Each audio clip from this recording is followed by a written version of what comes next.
It's like, it's just such a great feeling when you feel that. I get in the pool sometimes and I don't feel it at all. I'm like, I am so unconnected right now. And that's when I'll do a little drilling and even some of those kicking drills so I can start to feel my kick, how it's connected to the pole. But man, when I get that feeling, it's awesome. We were doing a set the other day and it was a descending set. And I said, okay, I'm just going to drop just, by like 2 or 3 seconds on each one of these. And my teammate was like, on the last one, she's like, you went way faster on that one. I was like, I know, I just felt it. Like I was so connected. It felt so good. I didn't even necessarily try harder. It was there. So when you have that feeling, it's really awesome.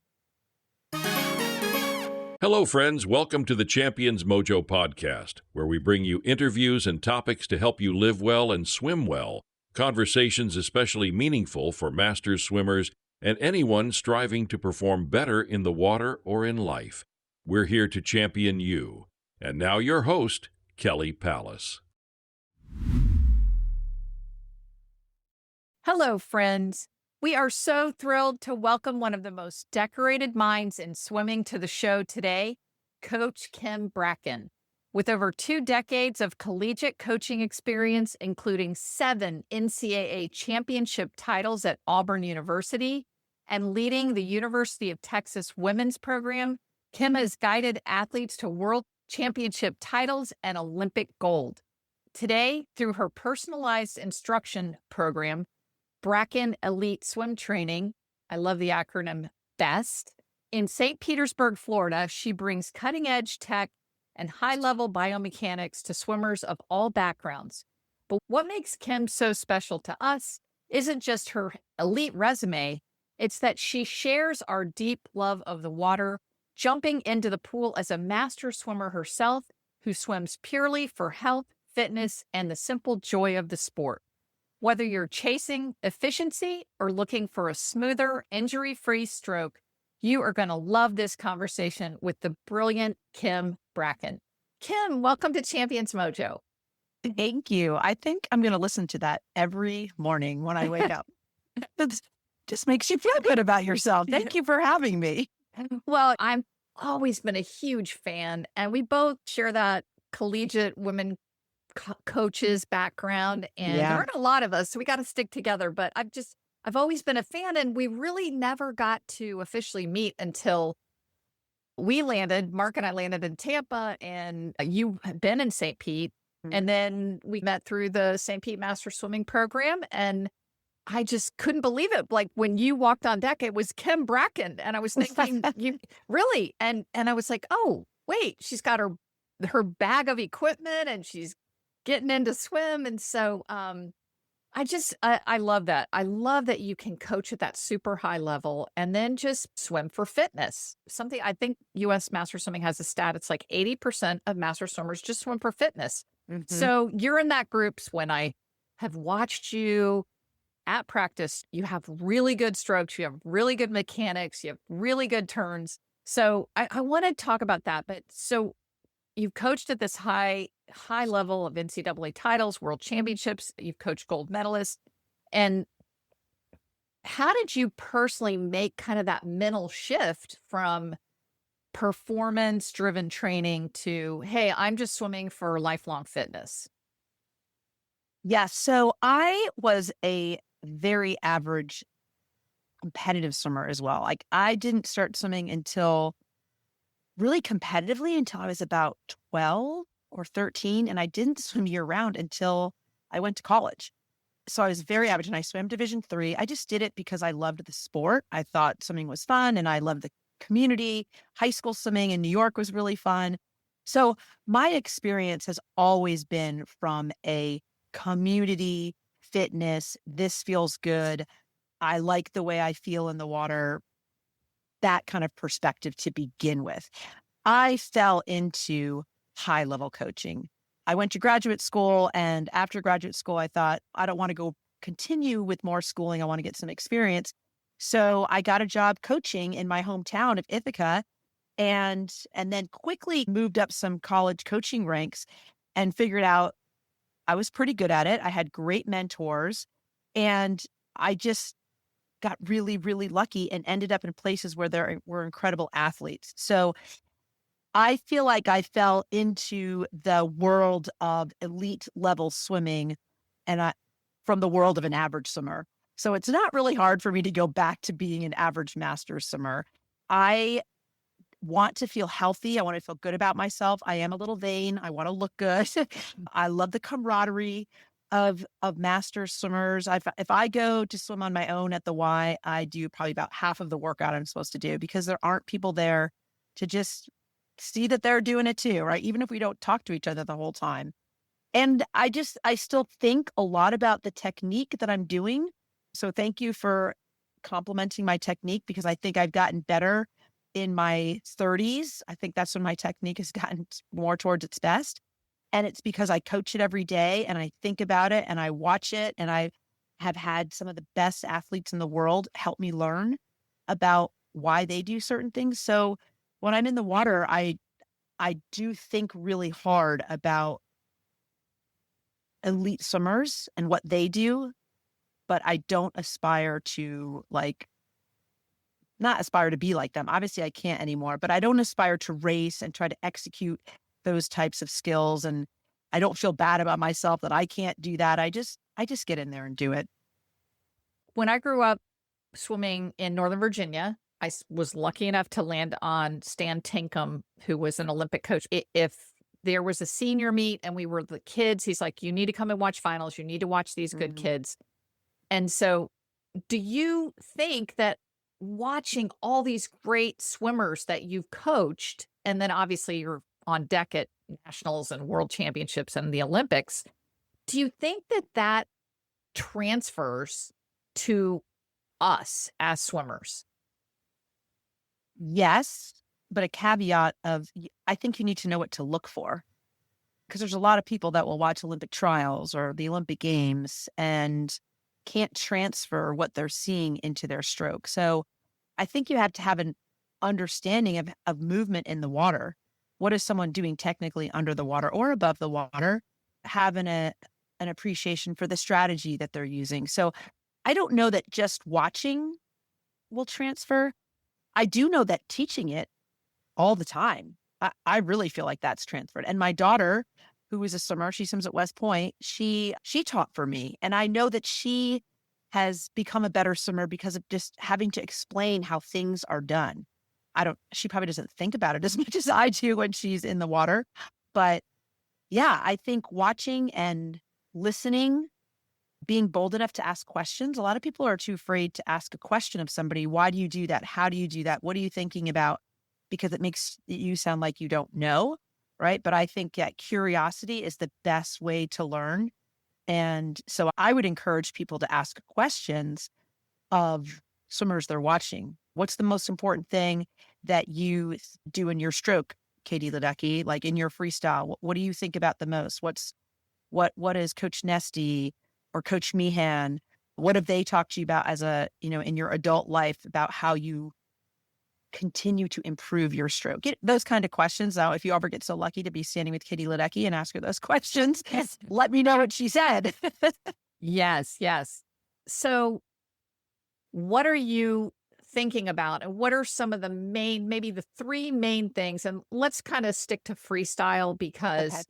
we love freestyle. And I think we're going to excitedly share you've got a freestyle clinic coming Yeah. up. But let's stick to those three things in freestyle that we can think about when we're in there.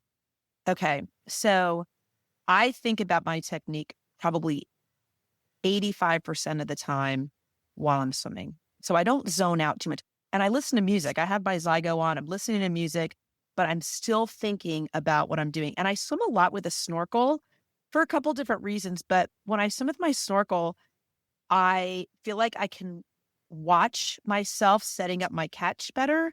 And I know I'm much more balanced in my stroke than when I'm taking a breath, right? So I'm not saying everyone should swim with a snorkel all the time, especially if you're going to be competing. You're not going to compete with your snorkel. But for what I'm doing, I really like that balanced feeling. So, and I can think about and see what I'm doing. So things that I would say are, wait, you're asking me what I think about, the most?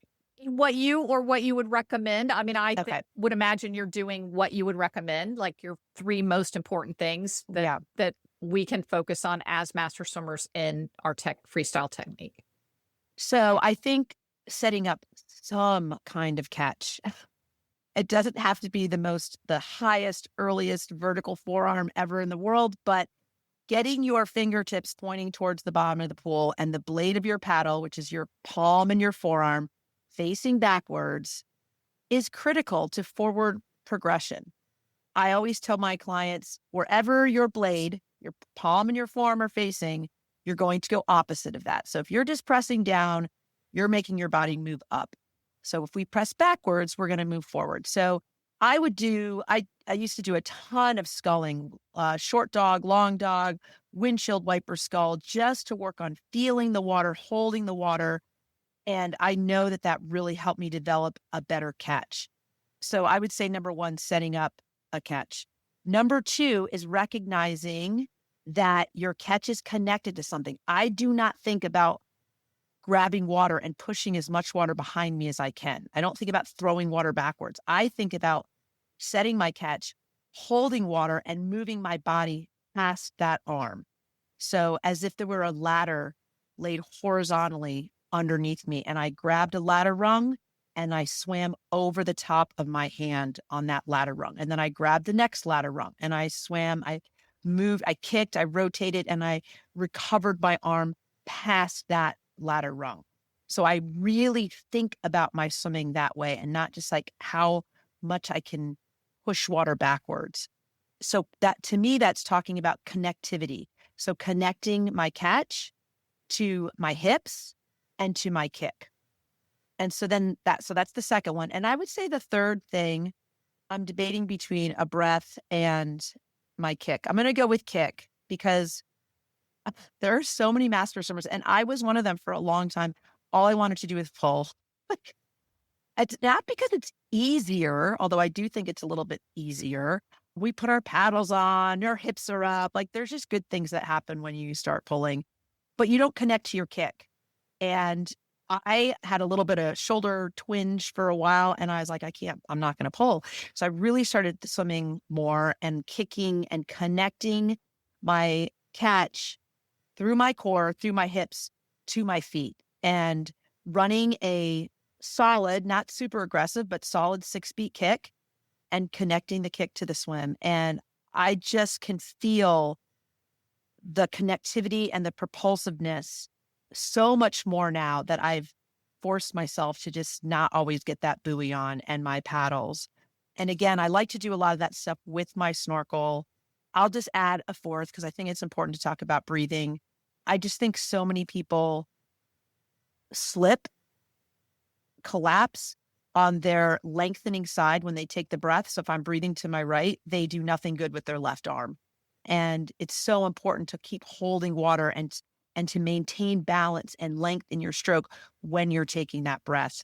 So those are some things, those are big mistakes I see a lot of master swimmers making. And I know those are some things that we'll talk about in our clinic because they're not super hard to fix. But as we rush through practice, those are some things that people often don't think about. Wow. Yes. This is just such great stuff. Like I would call it ambrosia, which is food for the gods, but it's food for great swimming technique because it's just so easy to let one little thing slip. And then when you let that front catch slip, then, the whole process is off and connecting it to the hips and then the kick. I would love to talk just real quickly about the kick. So I'm a 2-beat kicker.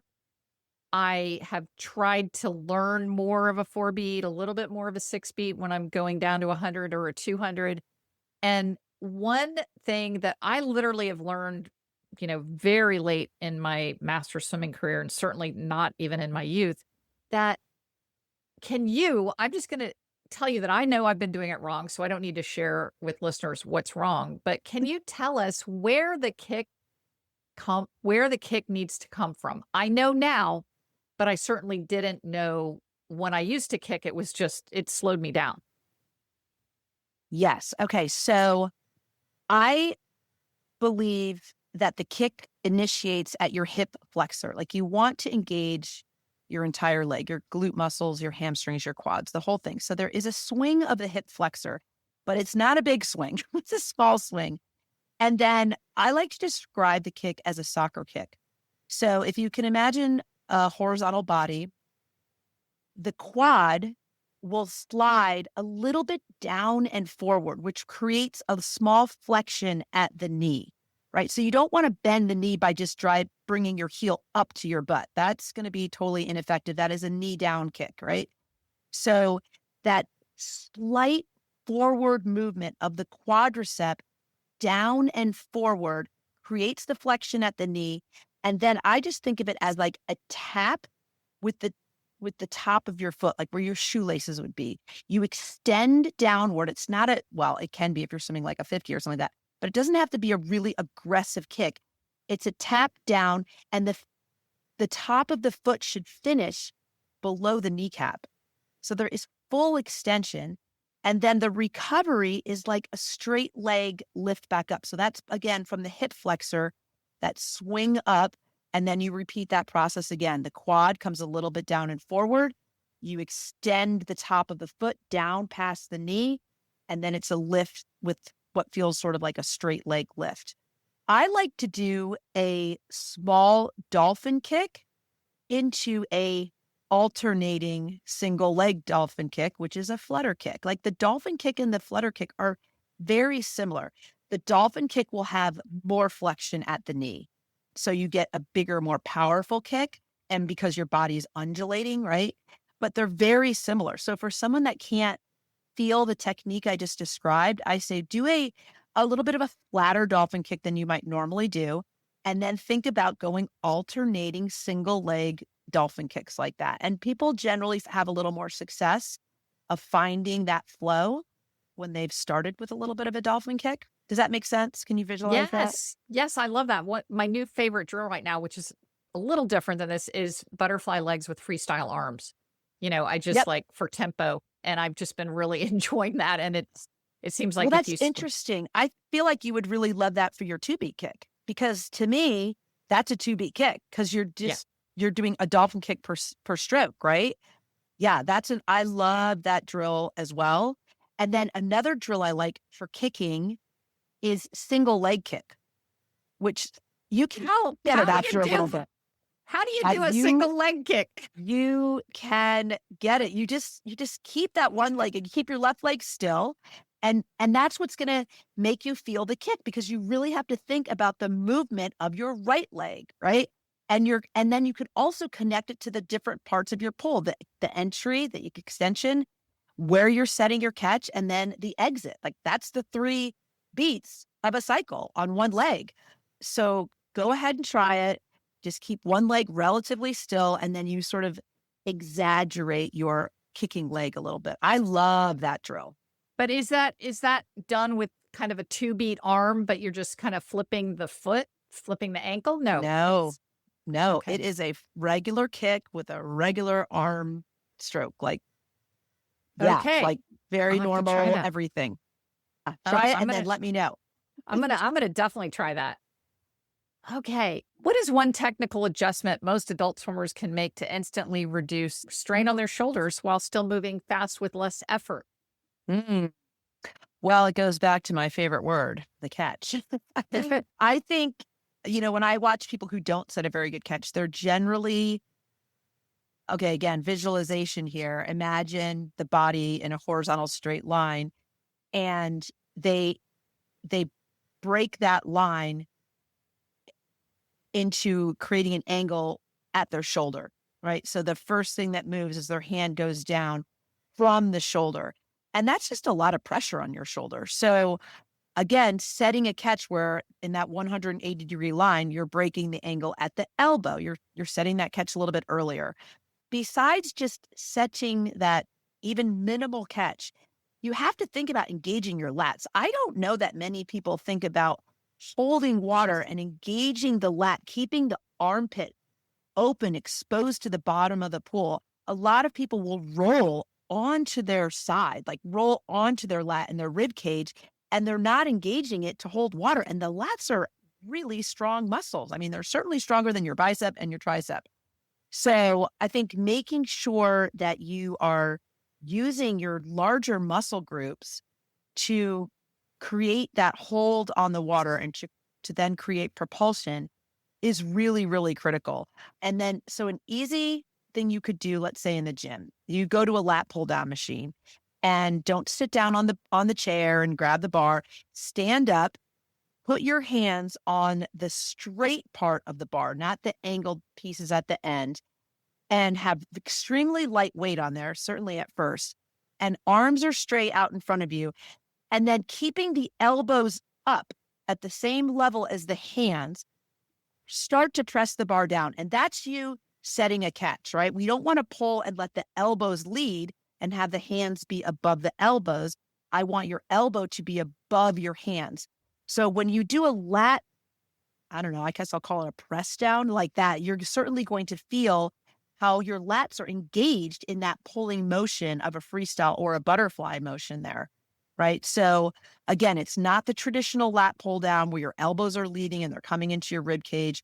You're standing up, the elbows are really high. You're just pressing that bar down with the elbows and the hands at the same height the whole time.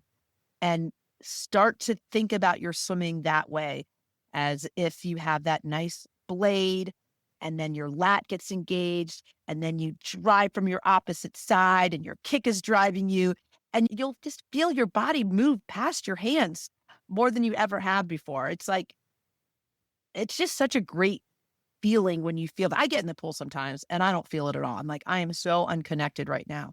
And that's when I'll do a little drilling and even some of those kicking drills so I can start to feel my kick, how it's connected to the pole. But man, when I get that feeling, it's awesome. We were doing a set the other day and it was a descending set. And I said, okay, I'm just going to drop just, by like 2 or 3 seconds on each one of these. And my teammate was like, on the last one, she's like, you went way faster on that one. I was like, I know, I just felt it. Like I was so connected. It felt so good. I didn't even necessarily try harder. It was there. So when you have that feeling, it's really awesome. Kim, I love that. So cool. I love that, you can experience these things every day working with your swimmers, that come to you to get help and at all levels, elite youngins and then master swimmers. And then you can jump in there and try it yourself. That's really cool. And I totally agree with the lat thing. And I love that idea of the bar pull down. When I swim a really fast 1500 or 1650, the place for me that is aching like crazy when I'm done are my lats. Yeah. I mean, they have done the work. And and you see a lot of swimmers, they look like cobras, they're just like big, giant lats under their arms.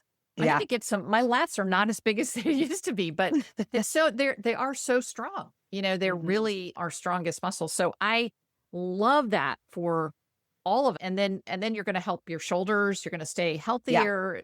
It's all going to go from there. So in the interest of time, let's talk about, you've got a freestyle clinic coming up. Yeah, I am so excited. First of all, to reunite with my most valued mentor ever in my career, and also one of my now best friends, Coach David Marsh. We coached together at Auburn for 8 years. And then I was so fortunate. He asked me to be on his ISL, the International Swim League, when we had our little professional league of swimming. We were on the LA Current together, which was just a blast. That was probably my most favorite coaching experience because we were surrounded by truly professional swimmers, like no college kids, no young kids, like everybody was there to make money, to have an opportunity to train and race during COVID. And it was this environment of learning and sharing, and we were all living together. It was like my brain was exploding every day. All these amazing coaches and swimmers from around the world. And the racing was incredible. Like, if they bring ISL back again, I would encourage everyone to watch it. But anyway, Kim, give our listeners a little background on David Marsh. I can't imagine that anyone who's listening, if they're a swimmer or know swimming at all, isn't aware of who David Marsh is. But he's one of the most prolific, greatest Olympic coaches, NCAA coaches, period. we led into this with you being one of the most decorated minds in swimming. And that's because you've had him as your mentor. So Yeah. tell us about David. So David was not an average swimmer. He was a very good swimmer. Swam at Auburn and then went on to coach at Auburn. I don't know how many years, 18 or so. And I was fortunate enough to work with him for 8 of those. He has been on, I believe, 5 Olympic staffs and was the head coach for the women's team in 2016. And they were very successful team there. He has coached also club at a variety of different clubs, and then finished up his college coaching career at Cal, Berkeley, with one of our other assistants, Dave Durden, who's the head coach at Cal now.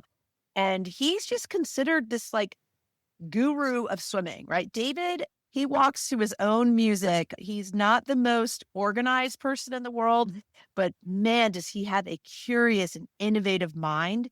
And he just sees things like nobody else. And he has a great way of explaining what he would like you to do and how you can think about feeling things and how you should watch swimming. His mind is extraordinary. And he's just a great person. Anytime I can spend time with David, I jump on it. So we're both going to be speaking at the ASCA clinic. And I was like, can you come early and let's do a clinic? So we're doing a master's clinic on Sunday, September 6th from 9 to 10. It's just an hour, but it's going to be packed with a ton of information. And after that hour, you can choose to stay and swim the rest of the spa, the St. Pete Masters practice with them, or you can get out. We're going to cover just freestyle. We're going to do a little bit of turn work as well. And then after that, we have a 2-day clinic for age group swimmers. So if any of you have kids that want to work with us as well, we have that clinic as well. What an opportunity. I wish I could be down there. I would definitely be there. Right now we're in Virginia, but so I will put that all in the show notes. Yeah. When can Masters Kim Brackin and David Marsh? That is really, really exciting. What's the name of the clinic? Is it Best? Is it Well, Brackin Elite Best is Swim hosting it, but we have it's just Marsh Brackin is what we've been putting on all our flyers and stuff. There's no special name, but yeah, Best Brackin Elite Swim Training is hosting it. Yeah. All right. That is awesome. Kim, I've wanted to have you on the show forever, and I'm so glad we got to meet, and I want to hear how it goes, but thanks so much for being with us today. Thank you for having me. And if you guys, any of you listeners are in town, please stop in at St. Pete Masters. People drop in all the time and just come say hi to me. Yes. Thanks, Kim. Thank you. Thank you for listening to the Champions Mojo podcast. Would you consider leaving us a 5-star review on Apple? That's like getting a best time for us. Kelly and our team would be so grateful. See you next week for another boost of mojo.